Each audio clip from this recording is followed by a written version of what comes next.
Nous écoutons le message à la nation du chef de l'État. Ivoiriennes, Ivoiriens, mes chers compatriotes, chers amis de la Côte d'Ivoire, l'année 2010 s'achève ce soir. Je souhaite à notre pays, la Côte d'Ivoire, de passer de bonnes fêtes de fin d'année dans la paix. Je souhaite à chacun et à chacune de vous une très bonne et heureuse année 2011. Je pense à tous ceux qui sont tombés au cours des événements de ces derniers jours. Les familles de nos forces de défense et de sécurité tombées au champ d'honneur. Tous ceux qui ont perdu un être cher dans les violences post-électorales. Les blessés et tous ceux qui ont perdu des biens. Que Dieu donne à chacun le réconfort et le courage d'aller de l'avant. Pour sa part, l'État mettra en œuvre tout pour que les crimes ne restent pas impunis.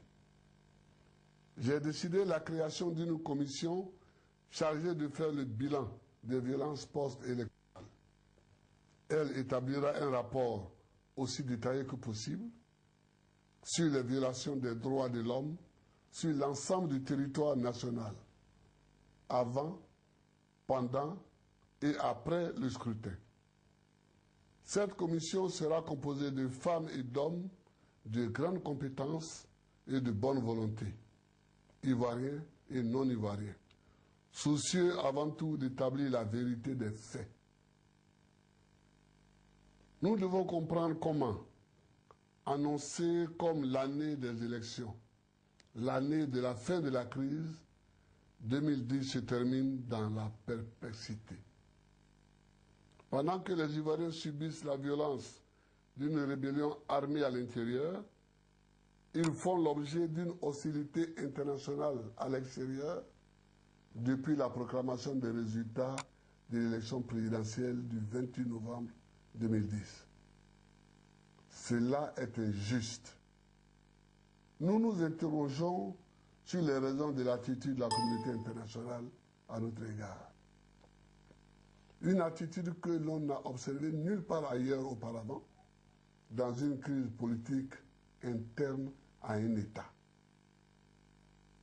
Je rappelle que nous avons voulu cette élection. Sincèrement. Nous l'avons voulu pour nous-mêmes, pour la paix dans notre pays, pas la démocratie. Personne ne nous y a contraints. Malgré la guerre, malgré un contexte économique national fragilisé par l'occupation d'une partie du territoire par la rébellion armée, nous avons consenti tous les sacrifices pour réunir les conditions politiques et financières à l'organisation du scrutin. Au plan politique, nous avons fait tous les compromis imaginables. Pour mettre la rébellion en confiance, nous avons accédé à toutes ces exigences contenues, notamment dans l'accord de Marcoussis, signé sous l'égide de la France en 2003. Afin d'impliquer toute la classe politique dans le processus de paix, après la signature de l'accord de Pretoria en 2005, j'ai pris la décision, en application de l'article 48 de la Constitution, d'autoriser toutes les candidatures à l'élection présidentielle. Face aux difficultés d'application des accords précédents, j'ai initié et placé sous la facilitation du président Bloch Compaoré, alors président en exercice de la CEDEAO, le dialogue direct inter-ivoirien. Ce dialogue a débouché sur l'accord politique de Ouagadougou. J'ai appliqué tous les points mis à ma charge dans cet accord. Les Sahel ont obtenu un statut militaire avec tous les avantages correspondant aux différents grades dans l'armée régulière. La seule contrepartie attendue de ces mesures était le désarmement de la rébellion. Mais la rébellion n'a pas désarmé. Nous sommes allés aux élections avec des rebelles armés dans les zones centre, nord et ouest du pays. Au plan financier, l'élection présidentielle en Côte d'Ivoire restera certainement parmi les plus chères au monde. Il y a eu d'abord des opérations préélectorales, c'est-à-dire le recensement des populations, l'enrôlement électoral, l'établissement de la liste électorale, la confection des cartes nationales d'identité et des cartes d'électeurs, la sécurisation du processus, l'acquisition du matériel électoral.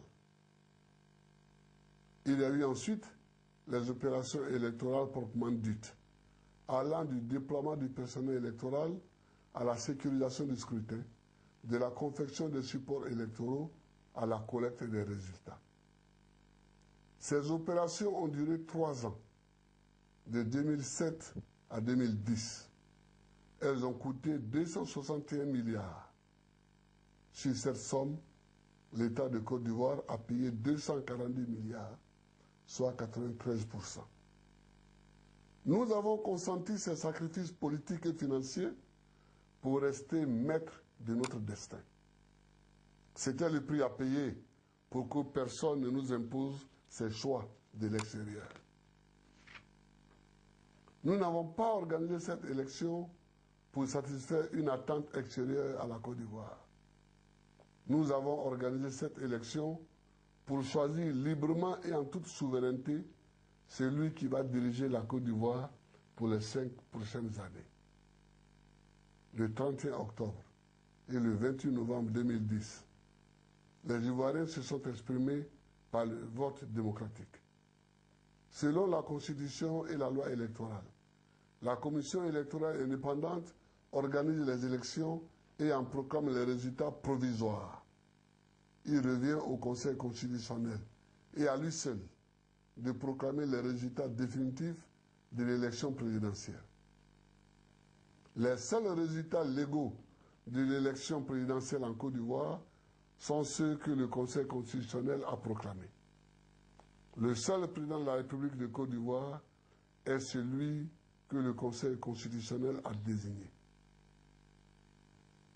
Mes chers compatriotes, chers amis de la Côte d'Ivoire, l'élection présidentielle est terminée. Le Conseil constitutionnel a proclamé les résultats. Sa décision est irrévocable. J'observe cependant comme vous l'attitude de mon adversaire qui s'est volontairement retranché à l'hôtel du Golfe. J'observe comme vous l'attitude de l'Organisation des Nations Unies et de quelques pays puissants du monde. J'observe comme vous l'attitude de quelques chefs d'État africains proches ou lointains. Ne nous y trompons pas, il s'agit d'une tentative de coup d'État menée sous la bannière de la communauté internationale. Cette action est destinée à installer, par la force sur le faux, à la tête de ce pays, un homme que les Ivoiriens n'ont pas choisi dans les urnes.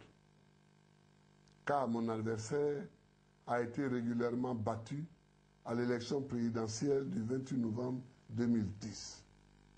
Je refuse la politique de la terre brûlée. Nul n'a le droit d'appeler les armées étrangères à envahir son pays. Notre premier devoir envers la patrie, c'est de la défendre contre les attaques extérieures et non de la livrer à ceux qui veulent la soumettre. Alors, comme hier en 2002, je suis là où les Ivoiriens m'ont placé par leur vote. Nous n'allons pas céder. Je le répète, mon adversaire n'a pas gagné. Le décompte des voix le donne perdant. Le Conseil constitutionnel le donne perdant. Quant à la CEI, elle n'a jamais proclamé de résultat. La question aujourd'hui n'est pas de savoir qui a gagné l'élection présidentielle en Côte d'Ivoire. Elle est de savoir ce qui motive l'attitude de mon adversaire et de ses soutiens extérieurs. Tout se passe comme s'ils savent des choses que nous autres Ivoiriens, nous ignorons, concernant le déroulement du scrutin et les procédures de proclamation des résultats.